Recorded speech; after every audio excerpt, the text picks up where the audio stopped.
오늘은 요한계시록 6번째 시간입니다. 소아시아 7교회 가운데 오늘은 버가모 교회에 대해서 말씀을 나눌까 합니다. 우선 본문 계시록 2장 12절에서 17절 말씀을 보시겠습니다.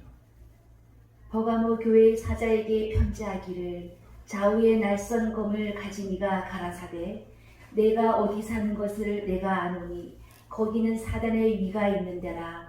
내가 내 이름을 굳게 잡아서 내 충성된 증인 안디바가 너희 가운데 곧 사단에 거하는 곳에서 죽임을 당할 때에도 나를 믿는 믿음을 저버리지 아니하였도다. 그러나 내게 두어 가지 책망할 것이 있나니 거기 내게 발람의 교훈을 지키는 자들이 있도다. 발람이 발락을 가르쳐 이스라엘 앞에 올무를 놓아 우상의 제물을 먹게 하였고 또 행음하게 하였느니라.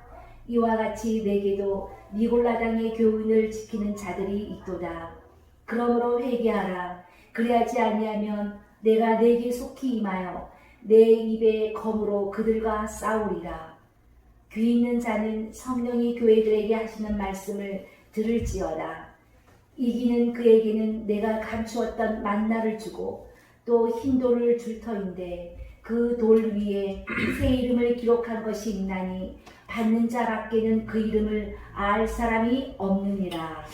이 버가모 교회에 나타난 모습은 좌우에 낯선 검을 가진 이가 가라사대 그렇게 하면서 나타났습니다. 왜 낯선 검으로 나타나셨는가? 다른 것은 다 잘하는데 발람의 교훈을 지키고 있기 때문이라는 거죠. 이것을 회개하지 않으면 이 검으로 칼로서 죽인다는 뜻입니다. 데살로니가 후서 2장 8절의 말씀입니다. 그때에 불법한 자가 나타나리니 주 예수께서 그 입의 기운으로 저를 죽이시고 강림하여 나타나심으로 패하시리라. 여기 불법이란 것은 하나님이 하지 말라고 한 것을 한 것인데 그것을 회개하지 않으면은 입에 검으로 주님이 재림하실 때 죽인다는 거죠. 이 버가모 교회가 세워진 위치는 사단의 위가 있는 곳입니다. 우상의 당이 많이 세워진 동네를 말합니다. 사단 마귀의 신당을 섬기는 지역에 십자가의 깃발을 꽂았다는 뜻이 되는 거죠. 그런 자리에 교회를 세우면은 어둠의 영과 계속 싸움을 해야 합니다. 어떤 교회는요, 귀신이 나타나서 무슨 일만 있으면은 교회가 풍파만 생기고 반으로 쪼개지는 일이 생깁니다. 사단의 위가 있는데 교회를 세웠을 경우 사단을 이기고 승리할 수 있는 능력이 되면은 문제가 없는데 만약 그렇지 않으면은 사단들도 자기들이 잡은 털을 쉽게 내어주려고 하지 않는다는 거죠. 이 버가모 교회는 지역 전체가 사단의 배가 있는 자리이기 때문에 여기는 죽을 각오를 하고 교회를 세워야 합니다. 거기서도 충성된 사람이 있었는데 그 사람이 누구입니까? 안디바라는 사람이에요. 오늘 본문 23절에 안디바가 너희 가운데 곧 사단에 거하는 곳에서 죽임을 당할 때에도 나를 믿는 믿음을 저버리지 아니하였도다 그런 말씀이 나옵니다. 이 사람은 참된 믿음을 가지고 순교를 했다는 뜻이죠. 항상 사단이 역사하는 곳마다 참된 성도도 있다는 뜻입니다. 오늘 본문 14절에 보니까 그러나 내게 두어 가지 책망할 것이 있나니 거기 내게 발람의 교훈을 지키는 자들이 있도다. 발람이 발락을 가르쳐 이스라엘 앞에 올무를 놓아 우상의 제물을 먹게 하였고 또 행음하게 하였느니라 그런 말씀이 나옵니다. 여러분, 이 발람의 교훈이 무엇입니까? 우상에게 절하고 제물을 먹는 것과 육체적인 음행을 말합니다. 우리가 우상에게 절하지 않았다 할지라도 그 우상의 제물을 먹었을 경우에 또 우상의 제물은 먹지 않고 절하는 것도 이 발람의 교훈에 들어간다는 것이죠. 앞으로 이 환란 후 3년 반에 짐승의 표를 받아서 음식을 사서 먹어야 되는데, 그때 짐승의 표를 받아서 사 먹으면요 666의 짐승의 표를 받는 것이고 사단 마귀의 표를 받는 것이 됩니다. 앞으로 7년 환란을 반으로 전 3년 반과 후 3년 반으로 나누는데, 전 3년 반에는 우상의 제물을 먹지 못하도록 할 수가 없습니다. 왜요? 전쟁을 해야 되기 때문이라는 거죠. 이것은 우향군과 좌향군으로 갈라지는 것을 볼 수가 있습니다. 지금도 이 중동의 이스라엘 교도들은 검은 말에 속한 백성들입니다. 유럽은요 카톨릭 계통입니다. 지금 검은 말 이슬람을 도와주려고 하지만요 나토군이 군사기지를 폭파하는 걸 싫어하는 나라가 어느 나라입니까? 러시아와 중국이라는 거죠. 붉은 말인 러시아와 검은 말 이슬람이 하나가 되는 거죠. 그런데 이 마지막에는 하나님의 진리가 승리하게 됩니다. 버가모 교회가 다른 것은 다 잘하고 있는데 발람의 교훈만 이기면은 그에게 준다는 조건이 무엇입니까? 오늘 본문 17절에 보니까 감추었던 만나를 주고 흰 돌을 줄 터인데 그 돌 위에 새 이름을 기록한 것이 있나니 받는 자밖에는 그 이름을 알 사람이 없느니라. 그런 말씀이 나옵니다. 이것이 바로 계시록 1장 20절에 7별의 비밀이라는 거죠. 요한계시록에서 비밀이 4곳이 나오는데 그것이 뭐냐고 하면은 첫 번째는 7별의 비밀이 있고요. 그 다음에 두 번째로 7우레의 비밀이 있고, 세 번째로는 음녀의 비밀이 있고, 네 번째는 10뿔과 7머리의 비밀이 있습니다. 이 비밀들을 다 풀지 못하면은 계시록을 다 증거할 수가 없습니다. 이 소아시아 7교회의 비밀을 풀지 못하면요 계시록 14장부터 빗나가고 계시록 7장에서도 빗나가게 된다는 거죠. 이 여러분 발람의 교훈이라는 것은 이방 선지자 발람이 모압의 왕 발락에게 개인적으로 가르쳐준 말씀입니다. 이 말씀은 민수기 22장 1절에서 민수기 25장까지 이스라엘 백성들이 모세를 통해서 광야로 나와서 모압 땅을 지나가면 식물들의 피해를 주니까 모압의 발락 왕이 발람 선지자를 불러서 이스라엘 백성들을 저주해달라 그렇게 부탁을 합니다. 이 발람 선지자가 이미 모압 왕에게 갈 때에 하나님께 다짐을 하고 갑니다. 그리고 가서 7단을 쌓아놓고 수양과 수염소, 수송아지를 잡아서 하나님 앞에 번제를 드린 후에 이스라엘 백성을 저주하라고 부탁을 받고 저주하려고 했지만은 하나님께서 복받은 백성들을 저주하지 못하게 하고 오히려 복을 빌었다는 겁니다. 복을 빌므로 모압 발락 왕이 화를 내면서 내가 당신을 높여서 아주 좋은 자리에 앉혀서 호강시키려고 했는데 내 말을 듣지 않았다 하면서 마지막에 화를 내면서 돌아갈 때에 개인적 감정으로 가르쳐 줍니다. 그 말씀이 민수기 24장 14절과 미가서 6장 5절의 말씀들입니다. 이 다들 성경을 전하다 보면은요 견해 차이가 생기고 또 히브리어라든가 헬라어를 많이 동원하기도 하고 또 어떤 때는 번역이 잘못되었다 하면서 다른 성경 별것을 다 들이댑니다. 그런 사람들이 아무리 많은 책을 가지고 와도 근본적인 진리가 바탕이 되어 있지 않기 때문에 아무리 16개 대조책을 가지고 오든 8개 대조를 가지고 오든 하나님의 진리의 말씀은 변역이 안 된다는 거죠. 또 어떤 사람은 성경을 문자적으로 다 믿을 수 없다고 말합니다. 그들은 성령을 거역하는 죄가 되기 때문에 성경이 안 열린다는 사실입니다. 민수기 24장 14절의 말씀입니다. 이제 나는 내 백성에게로 돌아가거니와 들으소서. 발람 선지자가 발락 왕에게 말하는 내용입니다. 내가 이 백성이 후일에 당신의 백성에게 어떻게 할 것을 당신에게 고하리이다 하고, 개인적으로 발람 선지자가 모압 왕에게 이스라엘 백성들이 망하는 방법을 가르쳐 준다는 것이 민수기 25장 1절부터 남자들이 가장 약한 것이 뭡니까? 아름다운 여자에게 약한 거라는 거죠. 이것을 미끼로 꼬리치다 보니까 이스라엘 백성들이 영에 속한 사람이 아니라 육에 속한 사람이므로 여자에게 미혹을 당해서 그들과 음행을 함으로 여자의 말을 듣다 보니까 그 우상인 바알들에게 절하고 우상 제물을 먹음으로 범죄하는 일이 벌어지게 됩니다. 이것을 보고 개인적인 발람의 교훈이다 이렇게 말합니다. 민수기 25장 1절에서 9절까지의 말씀입니다. 이스라엘이 시딤에 머물러 있더니 그 백성이 모압 여자들과 음행하기를 시작하니라.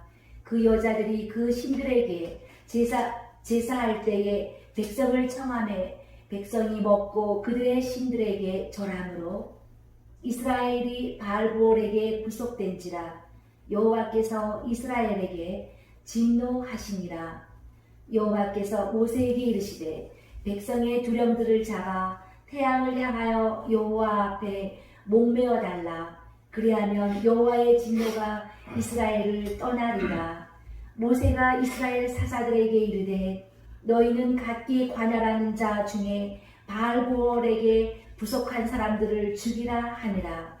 이스라엘 자손의 온 회중이 회막문에서 울 때에 이스라엘 자손 한 사람이 모세와 온 회중의 목전에 미디안의 한 여인을 데리고 그 형제에게 온지라. 제사장 아론의 손자 엘르아살의 아들 비드하스가 보고 회중의 가운데서 일어나 손에 창을 들고 그 이스라엘 남자를 따라 그의 막에 들어가서 이스라엘 남자와 그 여인의 배를 꿰뚫어서 두 사람을 죽이니 연병이 이스라엘 자손에게서 그쳤더라. 그 연병으로 죽은 자가 24,000명이었더라. 우상의 재물을 먹고 음행한 연고로 질병으로 죽는 재앙이 일어났습니다. 앞으로 버가모 교회와 같이 우상의 재물을 먹게 하는 것이 666 짐승의 표입니다. 발람의 교훈을 물리치시기를 바랍니다. 버가모 교회는 이 발람의 교훈을 이기면 흰 돌을 주고 흰 돌 위에 새 이름을 기록한 것이 있는데, 새 이름은 바로 예수님의 새 이름, 곧 유대인의 왕이라는 겁니다. 그렇다면 이 말씀이 어디에 적용이 될 것이냐? 지금도 신사참배를 강요하고 아무리 우상의 제물을 먹도록 해도 먹지 않고 안디바처럼 믿음을 지키고 순교를 당했다면 예수님의 새 이름을 받을 수가 있습니다. 앞으로 그리스도로 더불어 왕노릇 할 수 있는 자리에 들어간다는 것이지요. 구원의 단계가 왕의 자리에 들어갈 수 있는 사람은 왕의 자격의 모습을 갖춘 사람들입니다. 이런 말씀의 기준에서 온전한 사람으로 다듬어져 갈 때에 하나님이 이런 자리로 몰아넣는 것이 성경의 공식입니다. 온전한 그리스도의 형상을 닮아가는 모습으로 변화될 때에 그런 자리에 집어넣을 수가 있다는 거죠. 그러면 발람의 교훈에서 음행이란 것이 무엇입니까? 여기 음행은요, 남녀 간의 관계입니다. 남녀 음행은 우리가 앞으로 예수 그리스도께서 재림하실 때에 죽음을 보지 않고 변화받아서 구름 속으로 끌려 올라갈 성도들은 죽음을 보지 않고 육신의 변화받아서 올라가기 때문에 이 육체도요, 범죄하면 안 된다는 것이죠. 고린도전서 6장 18절의 말씀입니다. 음행을 피하라. 사람이 범하는 죄마다 몸 밖에 있거니와 음행하는 자는 자기 몸에게 죄를 범하느니라. 음행을 하지 말아야 합니다. 영적인 간음죄도 짓지 말아야 합니다.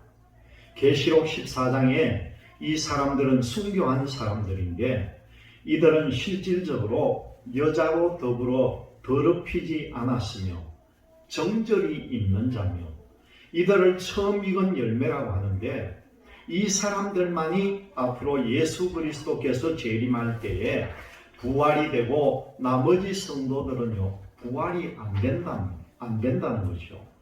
계시록 14장에 음행으로 범죄하면은 내 자신의 육체가 하나님 앞에 제물이 되지 못하기 때문에 조심하면서 이 말씀을 볼 필요가 있습니다. 요한계시록 14장 1절에서 4절의 말씀입니다. 또 내가 보니 어린 양이 시온산에 섰고 그와 함께 14만 4천이 섰는데 그 이마에 어린 양의 이름과 그 아버지의 이름을 쓴 것이 있도다. 내가 하늘에서 나는 소리를 들으니 많은 물소리도 같고 큰 뇌성도 같은데 내게 들리는 소리는 검은 곳 타는 자들의 그 검은 곳 타는 것 같더라.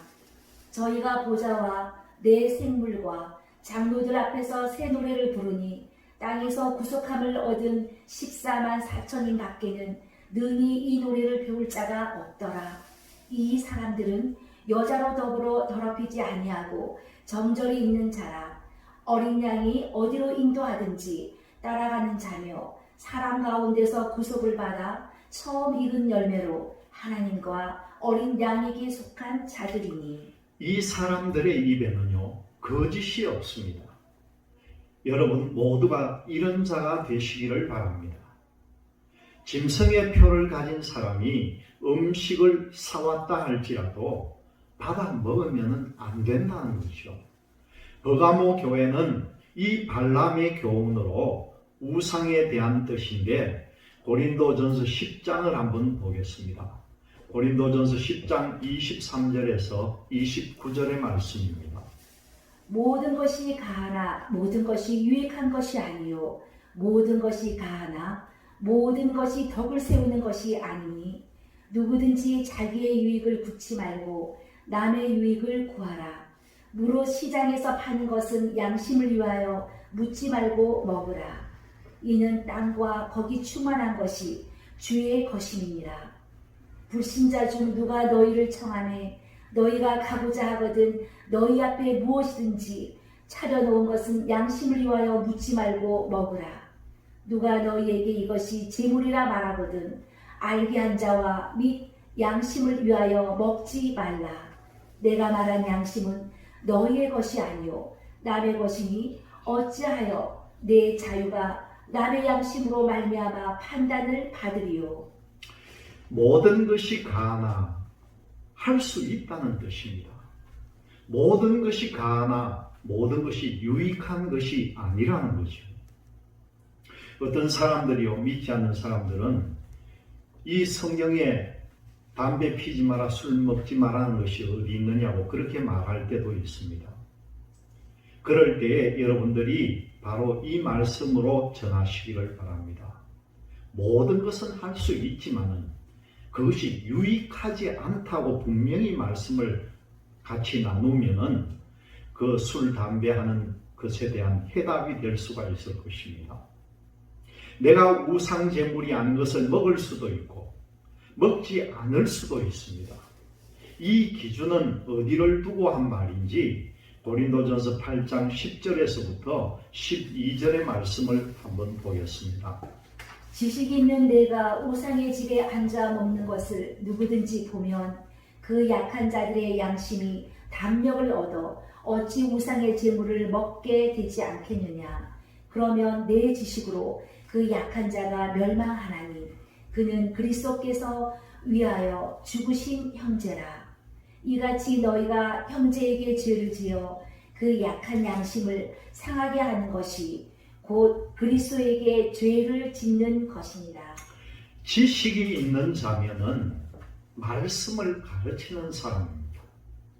지식이 있는 자가 우상의 집에 앉아서 먹는 것은 모든 것이 가하다는 것이요.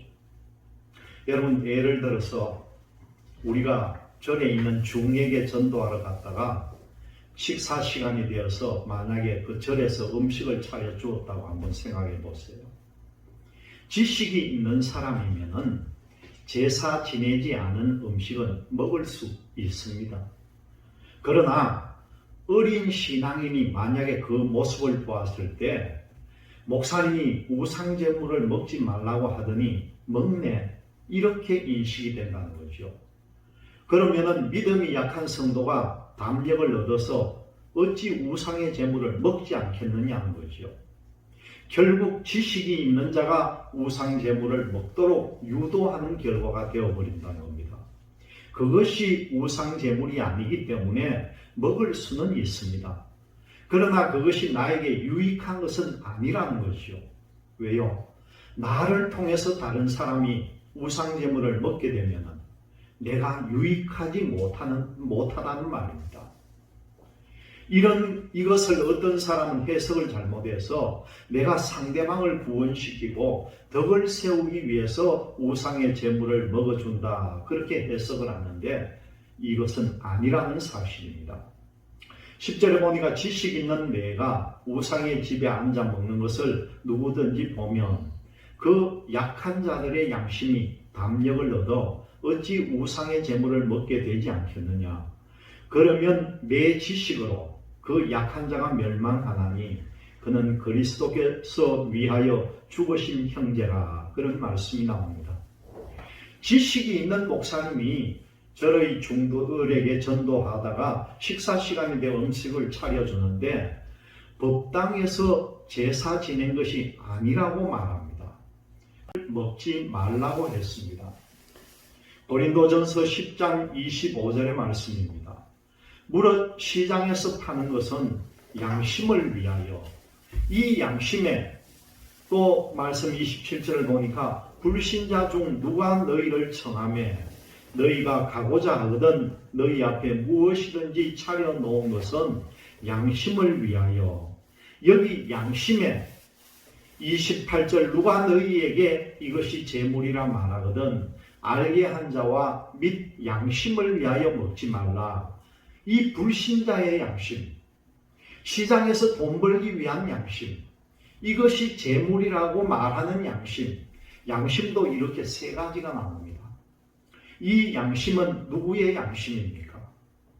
내가 말한 양심은, 사도 바울이 말하는 양심은 고린도 교회 믿는 성도들의 양심이 아니요 남의 것이라는 거죠.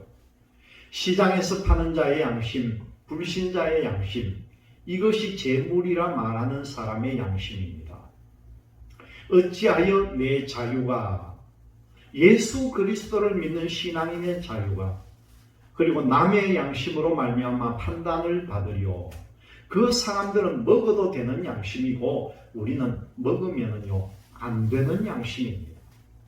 그런데 어떻게 판단을 받을 수가 있습니까? 우리가 이런 일을 했으면요 회개를 하라는 겁니다. 사도행전 15장 29절의 말씀입니다. 우상의 제물과 피와 목매어 죽인 것과 음행을 멀리할지니라. 이에 스스로 삼가면 잘 되리라. 평안함을 원하노라 하였더라. 스스로 삼가면 왜 잘 됩니까? 거기에는 항상 원인을 찾아야 합니다. 내 육신은 창조할 때에 흙으로 만들어졌습니다. 흙으로 만들어진 이 자체에 우상의 제물을 먹고 목매어 죽인 고기를 먹으면 내 자신의 육체가요 더러워집니다. 이 더러워진 육체는 복을 받지 못합니다.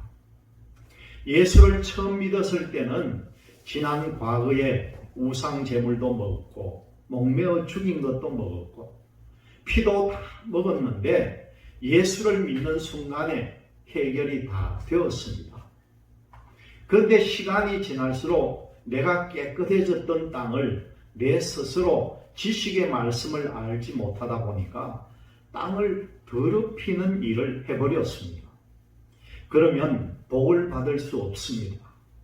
고린도전서 10장 25절에 양심을 위하여 묻지 말고 먹으라고 하는 것은요, 불신자 장사하는 사람의 양심이요. 또 고린도전서 10장 27절에 불신자 중 누가 너희를 청하며 너희가 가고자 하거든 너희 앞에 무엇이든지 차려놓은 것은 양심을 위하여 묻지 말고 먹으라, 그런 말씀인데, 불신자는 제사 지낸 다음에 음식을 먹을 수 있는 양심입니다. 그런데 우리는 먹으면 안 되는 양심이죠. 기도하고 먹어도 안 됩니다. 불신자는 먹어도 되는 양심이지만은 우리는 먹으면 안 되는 양심이라는 거죠. 28절에도 보면은 누가 너희에게 이것이 재물이라 말하거든 알게 한 자와 및 양심을 위하여 먹지 말라, 그런 말씀이 나오는데, 만약 명절이 되어서 누가 제수용품을 사왔습니다. 불신자는 제사를 지내야 먹습니다. 믿는 성도는 제사 지내지 않은 것은 먹을 수도 있습니다. 그런데 덕을 끼치기 위해서 먹지 말아야 한다는 거예요. 여기서 왜 복을 받지 못하는지를 알아야 합니다. 에레미야 3장 6절에서 9절까지 보면은요, 북이스라엘과 남유다로 갈라진 후의 일이 나타납니다. 에레미야 3장 6절에서 9절의 말씀입니다. 요시야 왕 때에 여호와께서 또 내게 이르시되 내가 배역한 이스라엘의 행한 바를 보았느냐. 그가 모든 높은 산에 오르며 모든 푸른 나무 아래로 가서 거기서 행음하였도다. 그가 이 모든 일을 행한 후에 내가 말하기를 그가 내게로 돌아오리라 하였으나 오히려 내게로 돌아오지 아니하였고 그 패역한 자매 유다는 그것을 보았느니라. 내게 배역한 이스라엘이 간음을 행하였으므로 내가 그를 내어 쫓고 이혼서까지 주었으되 그 패역한 자매 유다가 두려워 아니하고 자기도 가서 행음함을 내가 보았노라. 그가 돌과 나무로 더불어 행음함을 가볍게 여기고 행음하여 이 땅을 더럽혔거늘.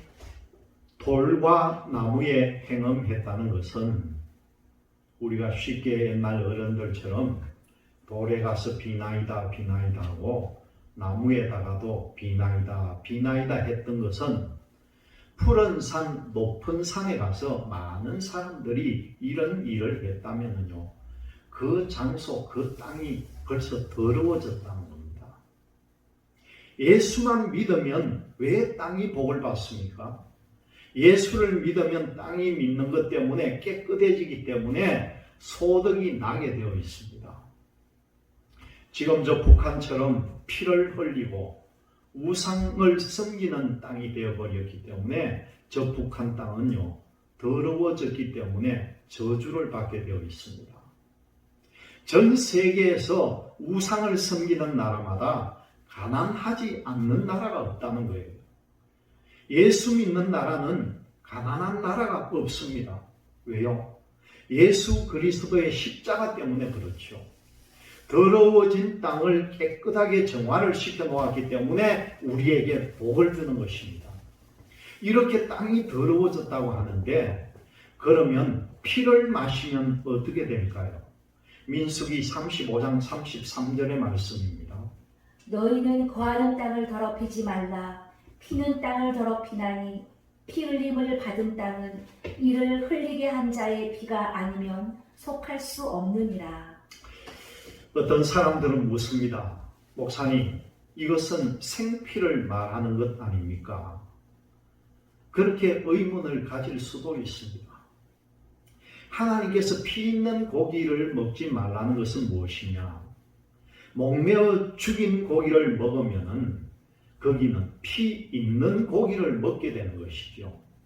목매어 죽인 고기를 먹을 때 삶은 고기를 먹게 됩니다. 하나님께서 이스라엘 백성들에게 피는 물같이 쏟고 고기 덩어리는 채소같이 먹으라고 했는데, 피 있는 고기를 먹지 말라고 하는 것은 땅이 더러워지기 때문에 먹지 말라고 했던 것입니다. 이 말씀을 알고 바벨론에서 이 다니엘과 사드락과 메삭과 아벳느고가 채식을 한 이유가 바로 이것이라는 거죠. 이스라엘은 전 세계 모든 민족 가운데 하나님께서 복을 주시기 위해서 구별한 땅이었습니다. 그 땅이 피를 흘리면 땅이 더러워집니다. 피 흘림을 받은 땅은 이를 피를 흘리게 한 자의 피가 아니면 속할 수 없느니라, 그런 말씀도 있는데, 어떤 사람이 살인을 하면은 죽인 그 사람을 지역에 있는 장로들이 성 밖에다 세워놓고 돌로 쳐서 죽입니다. 그래야 땅이 깨끗해진다는 거죠. 그 그림자는 예수님께서 대신 피를 흘려주시게 되므로 땅이 깨끗해진다는 뜻입니다. 그래서 여러분들이 피를 잡수셨다면 결국 땅을 내가 스스로 더럽히는 거게 됩니다. 더러운 그릇에 하나님께 복을 주시겠습니까? 안 주신다는 거죠. 더러운 것을 먹으면 사탄 마귀가 따라 들어갑니다. 우상의 제물을 먹고 피를 마시고 목매어 죽인 고기를 먹으면 내 스스로 땅을 저주하고 더럽히게 되기 때문에 나에게 질병을 초래하는 일이 생긴다는 거죠. 징계를 받는 일들이 이런 뜻에서 오게 됩니다. 목매어 죽인 고기를 먹지 말라고 했던 이유는 피 있는 고기를 먹으면 안 되기 때문이라는 거죠. 사도행전 15장 29절의 말씀입니다. 우상의 제물과 피와 목매어 죽인 것과 음행을 멀리할지니라. 이에 스스로 삼가면 잘되리라. 평안함을 원하노라 하였더라. 신명기 12장 23절에서 25절에 피 있는 고기 먹지 않으면 자녀들까지도 복을 받는다, 그런 내용으로 말씀을 전해주고 있습니다. 여러분, 이것을 구약이라고 생각하지 마시기를 바랍니다. 신약에서 피를 먹지 말라고 했으면 구약에서 피를 먹지 말아야 되는 그 설명을 신명기 12장 23절에서 25절의 말씀을 통해서 보겠습니다. 옷이 크게 삼가서 그 피는 먹지 말라. 피는 그 생명인즉 내가 그 생명을 고기와 아울러 먹지 못하리니 너는 그것을 먹지 말고 물같이 땅에 쏟으라. 너는 피를 먹지 말라. 내가 이같이 여호와께서 의롭게 여기시는 일을 행하면 너와 내 후손이 복을 누리리라. 누구든지 후손들이 잘 되기를 원합니다.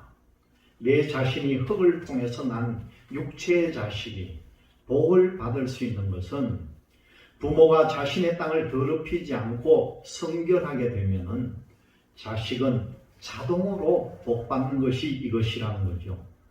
사도행전 15장 29절에 우상의 제물과 피와 목매어 죽인 것을 스스로 삼가라. 잘 된다는 말이 이것이라는 거예요. 성경에는 잘 된다고 하면 왜 잘 됩니까? 왜 먹지 말아야 됩니까? 그 원인을 찾아보았더니 우상 제물을 먹었더니 땅이 더러워져서, 또 피를 먹었더니 땅이 더러워지고, 육체의 음행을 했더니 육체가 더러워져서 그러면은 복을 받을 수 없다. 그것이 답입니다. 응답도 받지 못하고 어려움이 닥치는 이유가 예수를 믿던 순간에는 지었던 모든 죄가 깨끗하게 해결되었으니 내 땅이 깨끗해졌고 복을 받을 수 있는 그릇이 되었기 때문에 복을 받을 수가 있었는데, 시간이 지나다 보니까 피를 먹죠. 우상 제물 먹죠. 목매어 죽인 고기 먹죠. 땅을 더럽혔죠. 그렇게 하면은 지식이 없어 내 백성이 망한다. 성경 말씀에 나온 대로 되는 것입니다. 이런 일들을 우리는 많이 하고 있다는 겁니다. 지식이 있는 자가 성도들을 먹도록 만들었으면 우리는 범죄를 했습니다. 우리는 회개를 해야 합니다. 고기가 먹고 싶으면은 생고기를 사다가 뜨거운 물에 담그지 마시고 찬물에 담궈서 피가 완전히 빠지도록 한 뒤에 그렇게 먹는 것이 지혜로운 삶이라는 거죠. 에스겔서 33장 25절의 말씀입니다. 그러므로 너는 그들에게 이르기를 주 여호와의 말씀에 너희가 피 있는 고기를 먹으며 너희 우상들에게 눈을 들며 피를 흘리니 그 땅이 너희의 기업이 될까 보냐. 기업이 안 된다는 것입니다. 피 있는 고기를 먹는 것이 목매어 죽인 것은 여러분 개고기뿐만 아닙니다. 산에 올무를 놓아 죽이는 것도 마찬가지입니다. 만약에 그런 고기를 잡수셨다면 회개를 해야 한다는 거죠. 이것이 버가모 교회를 통해서 우리에게 주신 교훈 중에 하나입니다. 여러분이 이런 것들을 먼저 회개한 후에 믿음으로 모든 것을 드리면 안 되는 사람이 없고 복을 받지 못할 사람이 없습니다. 물질의 복을 받을 수 있는 방법도 성경에서 기준하여 완벽하게 가르쳐 줄 수가 있다는 거죠. 로마서 14장 23절의 말씀입니다. 의심하고 먹는 자는 정죄되었나니 이는 믿음으로 쫓아 하지 아니한 연고라. 믿음으로 쫓아 하지 아니하는 모든 것이 죄입니다. 의심하고 먹으면 죄가 되고 믿음으로 먹으면 됩니다. 이것은 우상 제물을 먹으라는 말이 아니에요. 구약 시대 때에 레위기 11장에 부정한 것과 정한 것이 있는데 이것이 신약에 와서는 주님께서 다 깨끗하게 만들어 두셨다고 말씀하기 때문에 신약 시대에 와서는 구약 시대 때에 부정한 고기라 할지라도 믿음으로 먹으면 된다는 말씀인데 이것을 끓임김으로 먹으면 정죄된다는 그런 말씀입니다. 로마서 14장 13절에서 23절의 말씀입니다. 그런즉 우리가 다시는 서로 판단하지 말고 도리어 부딪힐 것이나 거칠 것으로 형제 앞에 두지 아니할 것을 주의하라. 내가 주 예수 안에서 알고 확신하는 것은 무엇이든지 스스로 속된 것이 없으되 다만 속되게 여기는 그 사람에게는 속됨이라. 속되다는 뜻은 구약 시대 때에는 부정한 것을 먹은 일이 없습니다. 그것을 먹으면 속되다는 말입니다. 그 뜻을 사도행전 10장 9절에서 16절에서 설명드리면은 이 가이사랴 지방에 고넬료라고 하는 백부장이 있었습니다. 이 사람이 아직 예수도 모르고 하나님을 섬기면서 남에게 선을 행하면서 많은 사람에게 칭찬을 받는 사람입니다. 이때 이미 복음이 전파되고 있는데 가이사랴 지방에는 복음이 전파되질 않았습니다. 고넬료는 항상 하나님을 섬기고 남에게 선을 행하다 보니 천사가 나타나서 요바에 있는 베드로를 청하라 그런 응답을 받습니다. 그래서 고넬료가 부활을 시켜서 요바에 있는 베드로를 초청합니다. 사도행전 10장 9절에서 16절의 말씀을 우리가 함께 보겠습니다. 이튿날 저희가 행하여 성에 가까이 갔을 그때에 베드로가 기도하려고 지붕에 올라가니 시간은 제6시더라. 시작하여 먹고자 하매 사람이 준비할 때에 비몽사몽간에 하늘이 열리며 한 그릇이 내려오는 것을 보니 큰 보자기 같고 내 귀를 메어 땅에 들이웠더라. 그 안에는 땅에 있는 각색 4발 가진 짐승과 기는 것과 공중에 나는 것들이 있는데 또 소리가 있으되 베드로야 일어나 잡아 먹으라 하거늘. 4발 가진 것들 중에는 부정한 것이 참 많습니다. 이때는 아직도 사도들이 복음을 전할 때 율법에서 복음으로 완성이 안 된 상태였습니다. 베드로는 내가 속한 것을 먹은 일이 없다고 했을 때에 하나님께서 하신 말씀이 무엇입니까? 또 두 번째 소리 있으되 하나님께서 깨끗게 하신 것을 내가 속되다 하지 말라 하더라. 이런 일이 3번 있은 후 그 그릇이 곧 하늘로 올리워 가니라. 레위기 11장에 부정하고 정한 것이 있는데 부정한 것은 구약에서 먹을 수가 없었습니다. 신약에 와서는 먹을 수가 있습니다. 이것을 부정하다고 끓임으로 먹으면은 내가 정죄되니 믿음으로 먹으라는 것입니다. 우상 제물을 먹으라는 것이 아니라 구약 시대 때에 돼지고기 먹을 수가 없었습니다. 지금은 우리가 돼지고기를 얼마나 많이 먹습니까? 또 구약시대 때는 부정해서 먹지 못했지만은 신약시대에는 너희들이 믿음을 가지고 먹으라. 거리낌을 가지지 말고 먹으라는 것이 로마서 14장 13절에서 23절까지의 주된 요제입니다. 우상제물을 거리낌으로 먹으면 안 되고 기도하고 먹으면 되는 줄 알고 먹은 사람들이 많았다는 것이죠. 이것을 회개하라는 겁니다. 그러면 이 발람의 교훈이 무엇인가 했더니요, 우상의 제물을 먹지 말아야 된다는 것이죠. 디모데전서 4장 1절에서 5절의 말씀을 나누겠습니다. 그러나 성령이 밝히 말씀하시기를 후일에 어떤 사람들이 믿음에서 떠나 미혹해 하는 영과 귀신의 가르침을 쫓으리라 하셨으니, 이방신을 섬기는 곳에 간다는 말이죠. 2절 말씀 봉독하겠습니다. 자기 양심이 화인 맞아서 외식함으로 거짓말하는 자들이라. 하나님의 말씀 외에는 다 거짓입니다. 하나님 외에 다른 계통은 다 거짓이라는 거죠. 예수 그리스도를 통하지 않고는 구원받을 길이 없습니다. 다른 계통에서도 극락세계로 간다 그렇게 전가하고 있지만은 다 거짓말이라는 거죠. 하나님의 진리 외에는 전부 거짓말이라고 믿으시기를 바랍니다. 그래서 자기 양심이 화인 맞아서 외식함으로 거짓말하는 자들이요, 이 계통들은 혼인을 금하고 식물을 폐하라 할 터이나. 혼인을 금하는 계통이 어디입니까? 불교 또 중들은 결혼하지 않습니다. 그 사람들이 안 먹는 것이 있습니다. 고기와 육류, 그리고 오신채라고 할 수 있는 마늘이나 파, 달래, 부추 같은 이 정육제 나물이나 풀 같은 것은 먹질 않습니다. 그리고 혼인을 금하고 식물을 폐하라 할 터이니 그 사람들이 안 먹는 것은 식물을 폐하는 것이죠. 식물은 하나님이 지으신 바니 믿는 자들과 진리를 아는 자들이 감사함으로 받을 것입니다. 이 하나님을 믿는 백성들이 진리를 알면은 감사함으로 받으면 됩니다. 종들이 고기 먹지 않고 또 오신제, 정육제 종류를 안 먹는다고 생각을 해봅시다. 그것이 재물이 아니고 그들이 버리고 안 먹는다면은 진리를 아는 우리는 재물이 아니면 먹을 수가 있습니다. 감사함으로 받으면 좋다는 거죠. 불교인들은 고기 먹지 않습니다.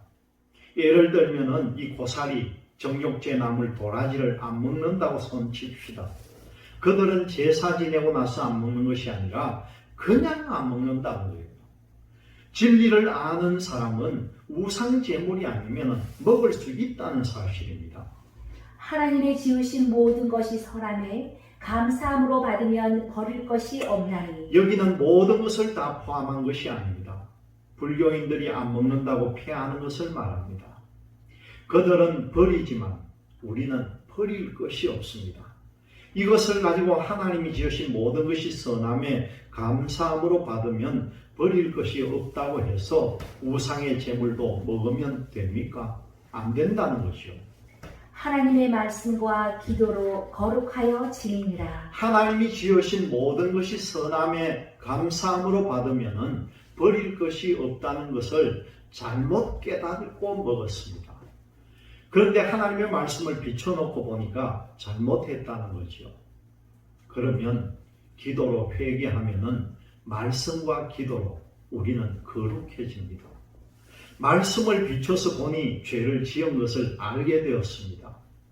우상의 제물을 기록된 것은 고린도전서 10장 23절과 29절, 또 고린도전서 8장 10절에서 12절, 로마서 14장 33절에서 24절, 디모데전서 4장 1절에서 5절, 이렇게 네 권만 보시면 어디든지 먹으라 하는 데가 없다는 것이죠. 왜 모르도록 해놓았을까요? 하늘의 복을 받는 것이 비밀이라는 겁니다. 누구나 다 알게 만들었습니까? 이것이 비밀이라는 거예요. 마음의 영안이 열릴 때 그때 성경 말씀이 보인다는 겁니다. 이것이 버가모 교회가 우상의 제물을 먹는 것 때문에 앞으로 닥칠 7년 환란 가운데 666 짐승의 표를 받지 않고 우상에게 절하지 않고 하나님의 계명을 지키고 신앙절개를 지키다가 이 안디바처럼 믿음을 지키고 죽으면은 감추었던 만나를 준다는 것입니다. 이긴다는 뜻은 목숨이 끝날 때까지를 말합니다. 본문 15절에 미골라 당의 뜻은 구약 시대는 율법의 시대이고 신약 시대에는 영의 시대입니다. 지금은 영의 시대이기 때문에 육체는 상관이 없다. 음행을 해도 된다. 우상의 제물을 먹어도 된다. 이렇게 한 것이 바로 미골라 당이라는 거죠. 그런 주장은 성경에 어떤 말씀을 찍어대느냐? 요한복음 6장 63절의 말씀입니다. 살리는 것은 영이니 육은 무익하니라. 구약의 율법은 육체의 시대나 먹으면 안 되지만 신약의 시대는 영의 시대니 육체는 무익하다는 겁니다. 그래서 음행을 해도 되고 우상제물을 먹어도 된다. 이렇게 가르치는 계통이 바로 미골라당의 행위라는 것이요. 곧 발람의 교훈을 지키는 자들입니다. 본문에 회개하지 않으면 내 입의 검으로 그들과 싸워서 이긴다는 것입니다. 그래서 날선검으로 나타난 이유가 바로 이것이었습니다. 계시록 2장 17절의 말씀입니다. 귀 있는 자는 성령이 교회들에게 하시는 말씀을 들을지어다. 이기는 그에게는 내가 감추었던 만나를 주고 또 흰 돌을 줄 터인데 그 돌 위에 새 이름을 기록한 것이 있나니 받는 자밖에는 그 이름을 알 사람이 없느니라. 미골라당과 발람의 교훈을 이기는 자에게 감추었던 만나는 땅의 것이 아니라 하늘에서 내려왔습니다. 죽기까지 이기는 순간인데 이기고 죽었다는 거죠. 그러면 하늘에서 내려오는 진짜 만나를 말합니까? 하늘나라 가서 먹는 만나를 말합니다. 그것은 바로 생명나무 과일입니다. 또 그에게 뭘 줍니까? 흰 돌을 주고 돌 위에 새 이름을 기록한 것이 있다. 그렇게 말씀합니다. 새 이름이 누구의 새 이름입니까? 그리고 흰 돌이란 예수님의 새 이름을 준다는 것입니다. 이 새 이름이라는 뜻은 예수님이 이 땅에서 복음을 전하실 때에 제자들에게 인자가 올 때 여기 살아있는 사람들이 내가 왕권을 가지고 오는 것을 볼 자도 있다. 그렇게 말씀하셨는데 마태복음 16장 28절에 그 말씀을 전합니다. 그 후 엿새 후에 변화산상에 가서 변화되어 왕권의 모습을 보여줍니다. 마태복음 16장 28절입니다. 진실로 너희에게 이르노니 여기 섰는 사람 중에 죽기 전에 인자가 그 왕권을 가지고 오는 것을 볼 자도 있느니라. 예수님이 제자들에게 복음을 전하시면서 너희 중에 내가 왕권을 가지고 오는데 여기 살아있는 사람들 중에 볼 자도 있다. 그렇게 말씀합니다. 그럼 예수님이 오셨습니까? 안 오셨습니다. 그리고 제자들도 다 죽었습니다. 이것이 무슨 말인가 했더니 엿새 후에 왕권을 가지고 오는 모습을 보여준 것입니다. 그것이 바로 흰 돌이라는 거예요. 마태복음 17장 1절과 2절의 말씀입니다. 엿새 후에 예수께서 베드로와 야고보와 그 형제 요한을 데리시고 따로 높은 산에 올라가셨더니 저희 앞에서 번영되사 그 얼굴이 해같이 빛나며 옷이 빛과 같이 휘어졌더라. 이 말씀 자체가 바로 흰 돌이라는 거예요. 왕권을 가지고 오게 될 변화받을 부활될 모습을 설명을 합니다. 버가모 교회가 발람의 교훈을 이기면 예수님과 같은 부활체가 왕의 모습이 된다는 뜻이면서 왕의 모습으로 부활되면은 왕과 같이 되는 새 이름을 받아야 될 것이 아닙니까? 예수님의 새 이름은 유대인의 왕입니다. 여러분들은 예수 재림교회를 보셨습니다.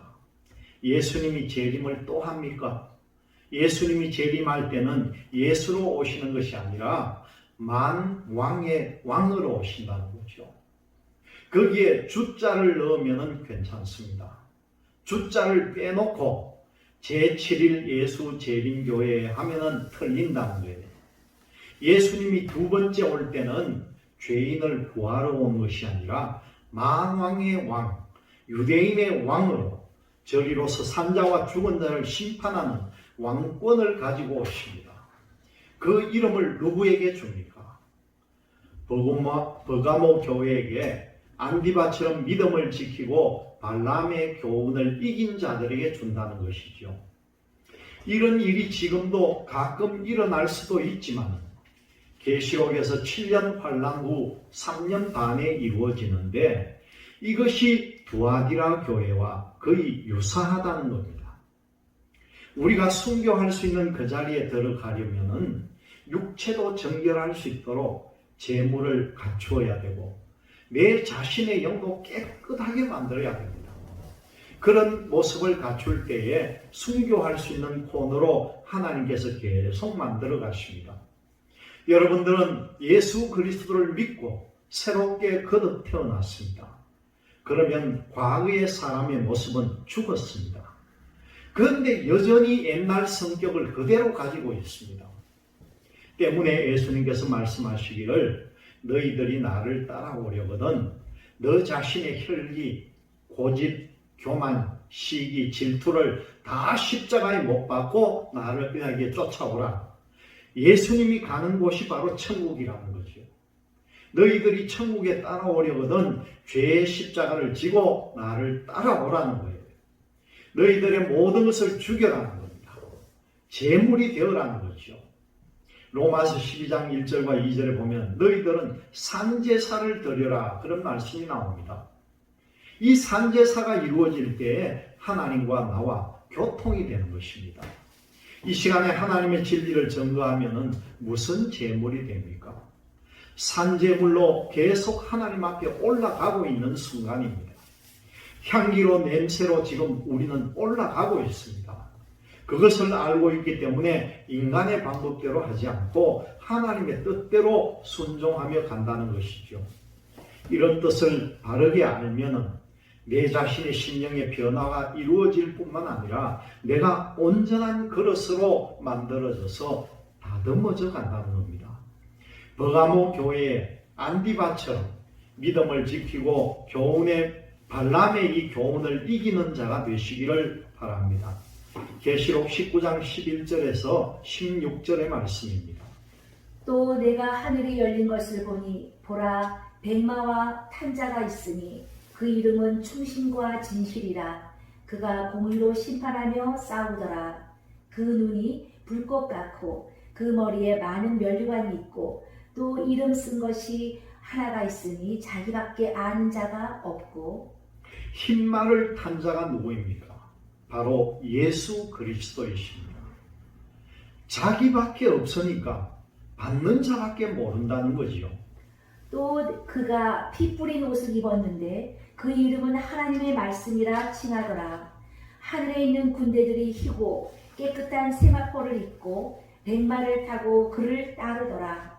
그의 입에서 이한 검이 나오니 그것으로 만국을 치겠고 친히 저희를 철장으로 다스리며 또 친히 하나님 곧 전능하신 이의 맹렬한 진노에 포도주 틀을 밟겠고 그 옷과 그 다리에 이름 쓴 것이 있으니 만왕의 왕이요 만주의 주라 하였더라. 옷에도 이름이 있고 다리에도 이름이 써졌습니다. 왕이 입은 옷은 어떤 옷입니까? 붉은 옷, 바로 홍포입니다. 예수님이 무슨 옷을 입었습니까? 어깨에 걸쳤던 망토가 무엇입니까? 그것이 바로 붉은 옷이었다는 거죠. 내가 유대인의 왕이라는 표시를 해서 다녔는데도 유대인들이 눈이 있어도 그것을 못 보았다는 겁니다. 보았지만은 몰랐다는 거죠. 그래서 봉사라고 말한 것입니다. 그럼 이렇게 받는 자밖에 알지 못한다는 말씀을 마치겠습니다.